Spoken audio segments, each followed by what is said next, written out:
Hi friends, అందరికీ శ్రీరామనవమి శుభాకాంక్షలు. అందరూ ఆరోగ్యంతో ఉండాలని కోరుకుంటున్నాను. ఓకేనా? ఈరోజు నా పూజ ఇలా సింపుల్గా చేసుకున్నాను. మీరందరూ కూడా పూజ చేసుకున్నారా? కామెంట్స్ చెప్పండి. ఓకే, ఈరోజు దేవుడికి ఏమేమి నైవేద్యం పెట్టామో చూద్దాము.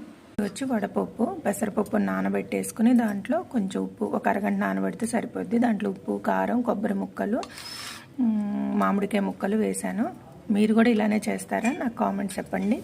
నెక్స్ట్ వచ్చి సలివిడి బియ్యపిండిలో, తడి బియ్యపిండిలో కొంచెం బెల్లం వేసి ఇలా కలిపేసుకున్నాను. తర్వాత వచ్చి పానకం, నీళ్ళల్లో బెల్లం కరగనిచ్చేసి కొంచెం మిరియాలు, యాలక్కాయల పొడి వేసేసి ఇలా కలుపుకోవాలి.